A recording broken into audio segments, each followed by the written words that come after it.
All right, everybody, welcome back here. We are starting anew here. Of course, we ended up finally getting all the Fix albums reviewed and ranked. Awesome stuff. And now, like I announced in that ranking video, we're going to be taking a look at a one and done here. Sadly, a one and done. I wish that, if things would have been different, that would have had another album. And of course, at the end of this video, stay tuned because I'm going to announce the next big discography that we're going to be looking at, which I'm really pumped for. I think you guys are going to be digging it as well. But of course, tonight we're going to be looking at Mad Season, Above. And of course, this is like a super group here. Really cool artwork drawn by Layne Staley, actually. Because that's, Layne Staley, lead singer of Alice in Chains. You've got Mike McCready from Pearl Jam. What's dude man's name? Barrett Martin, yeah, from I think also from Pearl Jam on drums. And then you've got, I guess it just says Baker, who's I guess he was like a jazz bassist or something that Layne met in rehab during this time. And dude's really, really good too, as we'll see going along here. But just an amazing band, and that had a lot of bluesy stuff going on, but they also had some heavy rockers, as we'll see. And we open things up with the first track here. It is Wake Up.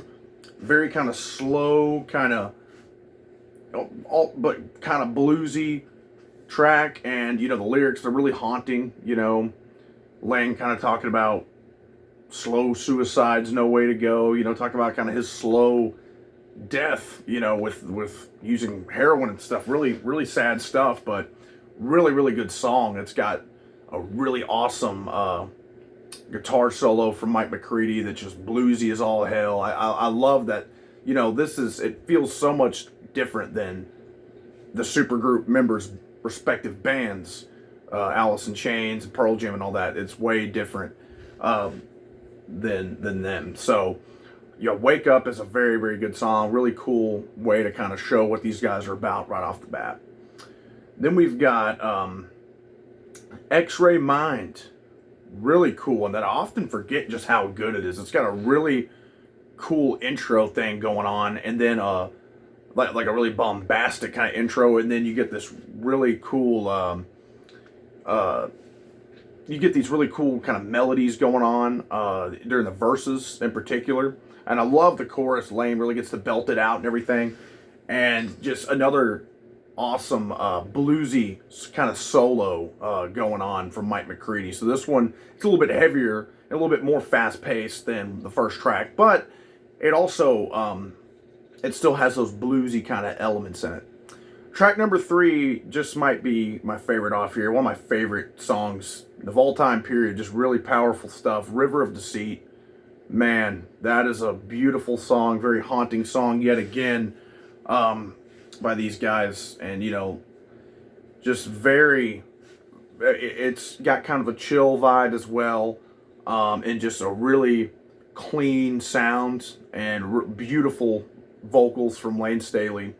An amazing song that'll just, about bring tears to your eyes, just how damn good it is. I'll never forget the first time I ever heard this song. I was just blown away. I was like, I think I was in high school, I think.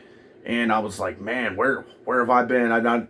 Didn't know who the hell this was. And I was, such a big Alice in Chains fan, but I didn't know anything about Mad Season. So I heard that and I was hooked immediately. River of Deceit, all-time great 90s track, all-time great song, period. Love, love, love it. Then you follow it up with probably my other favorite, one of my other favorites off here, I'm Above. This is one of the heavier ones off here. You get this just sick riff going on. And you also get Mark Lanegan doing some, vocal harmonizing on this track. I think he might be on another one too, if I'm not mistaken. Yeah, he is. But from, of course, Mark Lanegan from Screaming Trees. And him and Layne do some very cool harmonizing on here during the verses and everything, and just it's got the riff is so hooky, and then you get this kind of slow breakdown. You get Barrett Martin beating on the drums, and then just bam, it's an explosive chorus right in your face that just has you jamming. Love, love, love this song. I'm Above is one of my favorites off here. If not my favorite, it's definitely tied with River of Deceit, because those both are just pure perfection for me. Love them. Then we go with Artificial Red, maybe the bluesiest one off here. Love this one. It's got, the just kind of a classic little blues feel, kind of blues pace, using a lot of bluesy scales, and stuff in this one. It also kind of has a big chorus, and Lane's vocal work on here, he's just going all up and down the scale. A fantastic, fantastic song. Love Artificial Red. One that grew over the years for me as well. And, I've just my appreciation for it's only grown over time, for sure. Then we've got Lifeless Dead, another really cool one that's got a awesome riff, and kind of a heavier riff going on, and one that's going to have you just headbanging, following along. And the chorus on this one too, Lane just rises up and, belts out Lifeless Dead. Love this one. This one is also always been a favorite of mine off here. And even though it's kind of one of the heavier ones, it has like some moments where it's just kind of doing muted, a muted version of the main riff that kind of adds this bluesy element that it's got going on. I know I'm saying bluesy a lot, but that's what this thing has a lot going on with, right? And here, this is probably my third favorite off here. Or no, my bad. We're skipping too far, but this one is one of my favorites off here as well.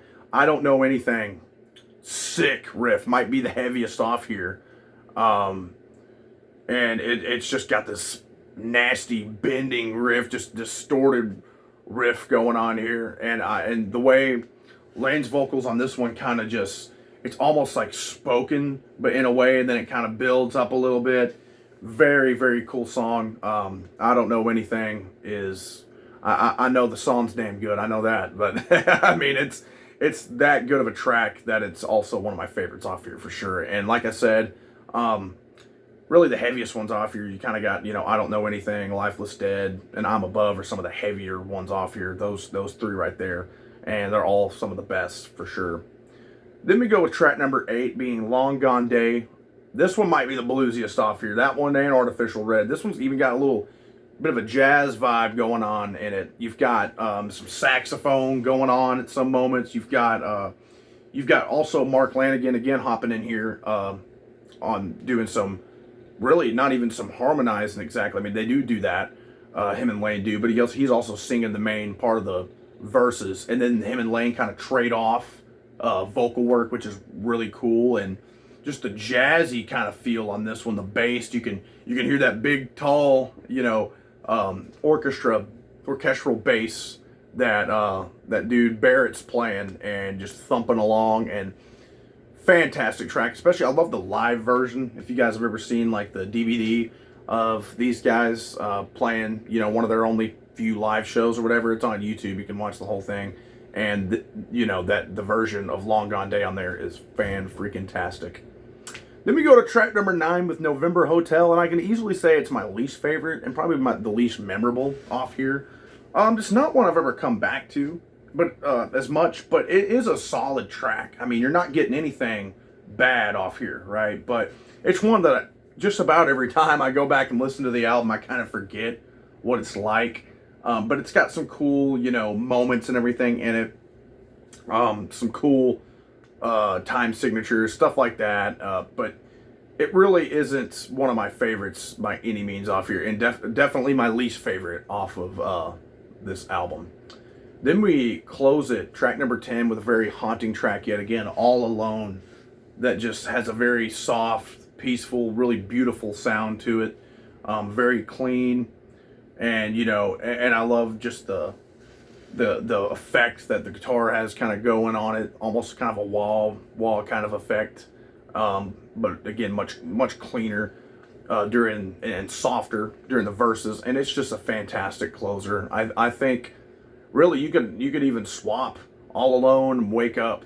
Either one of them both of those would have been perfect openers, and both would have been perfect closers. So that they really opened and closed this thing perfectly, and it's like a bookend, because it opens up kind of with this soft, kind of sorrowful track with Wake Up, and then ends with yet again another one with All Alone. So amazing record, no doubt in my mind. One of my favorite albums of the 90s, and one of my favorite supergroups of all time for sure. These guys just got together and just banged it out, did something, you know, a lot, pretty much outside their element, delving into more blues, jazz elements. Of course, there is your, hard rock, kind of metal sounding elements on here as well. But it is really, I love when an artist can, if they're getting together, whether it be, a solo artist or a bunch getting together to form a supergroup band, whatever, when they can go outside their element and experiment a little bit, because even sometimes if it fails, at least they tried, and this is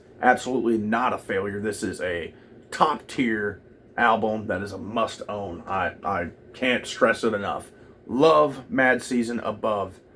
And with that being said, guys, I'm going to announce the next band. You guys are going to be hyped for this, I think, because I know I am. We're going to look at one of the big four thrash. I think I gave that hint last time. But, use Process of Elimination, because we already covered Metallica and Slayer. So it's either Anthrax or Megadeth, and it's going to be Megadeth. We're going to be delving into that stuff. So very pumped to go back through this discography and kind of, even fill out the rest of my collection of Megadeth, fill in the pieces of some of the stuff I might be missing and everything. So very excited for that, to revisit this discography.